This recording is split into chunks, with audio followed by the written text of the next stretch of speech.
Вступать или не вступать? Вопрос, который и так долго беспокоил правительство Таджикистана, все еще не решен. Подписывайтесь на обновление и точно будете в курсе всего самого важного. Таджикистан проводит анализ опыта Армении и Кыргызстана в контексте возможного вступления в Евразийский экономический союз ЕС, заявил 15 августа на пресс-конференции министр иностранных дел Республики Таджикистан Сираджиддин Мухридин. По его словам, страна особое внимание уделяет плюсам и минусам от вхождения в организацию двух вышеупомянутых стран, так как они имеют схожие экономические показатели с Таджикистаном. При этом глава МИД подчеркнул, что межведомственная рабочая группа при Министерстве экономического развития и торговли в настоящее время занимается изучением этого вопроса. Возможное решение о вступлении Таджикистана в ЕС рассматривается с учетом экономических интересов страны, добавил он. Сираджиддин Мухридин отметил, что в этом вопросе Таджикистан не подвергается давлению, учитывая высокий уровень многовекторных отношений с Россией. Изучаем положительные и отрицательные стороны этого вопроса. Последние материалы интернета говорят о том, что есть там очень много проблем, особенно в области взаимоотношений России и Белоруссии, Казахстан и Киргизстан, и Казахстан и России.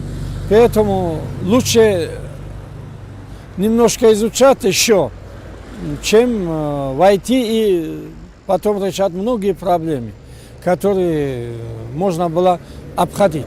Отметим, что вопрос о присоединении Таджикистана к ЕС решается уже много лет. Таджикистан отвечал на попытки России активизировать решение вопроса о вступлении в ЕС краткой фразой «Проверим выгоды и убытки для страны». В частности, на встрече со студентами Российско-Таджикского славянского университета 5 и 6 июня глава МИД Российской Федерации Сергей Лавров снова подчеркнул преимущество потенциального членства Таджикистана в ЕС. Однако начальник управления информации МИД Таджикистана Шахин Самади заявил позднее, что Таджикистан в настоящее время не рассматривает вопрос о возможном членстве в ЕС. С 2014 года Россия поощряет вступление Таджикистана в ЕС. Союз, изначально состоящий из России, Беларуси и Казахстана, в 2015 году расширился за счет присоединения Армении и Кыргызстана. Теперь туда еще пытаются втянуть и Таджикистан. Как вы думаете, насколько выгодно для нашей страны это вступление? Ведь Таджикистан в последнее время будто пытается найти для себя удобное местечко между сотрудничеством с Россией и Евросоюзом. Балансировать, учитывая вступление в различные организации, очень сложно, и Таджикистан не решается на это уже много лет. Как вы думаете, стоит ли нам это делать? И зачем это России, что они так долго уговаривают Таджикистан?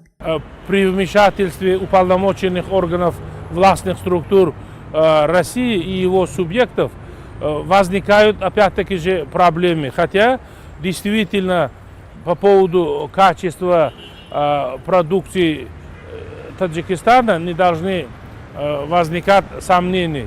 Но есть другие конфликты интересов, и поэтому они препятствуют нормальному развитию товарооборота, касающийся сельхозпродукции, особенно экспорта их из Таджикистана в Россию. Независимые эксперты полагают, что очередной визит Путина в Таджикистан не принес никаких качественных изменений во взаимоотношениях двух стран. Практически все вопросы, возникающие между Россией и республикой, регламентированы различными соглашениями. А при сложившейся сегодня экономической обстановке в самой России их своевременная реализация под вопросом. У нас пока на этом все. Оцените наше видео подпиской и лайком. До скорой встречи.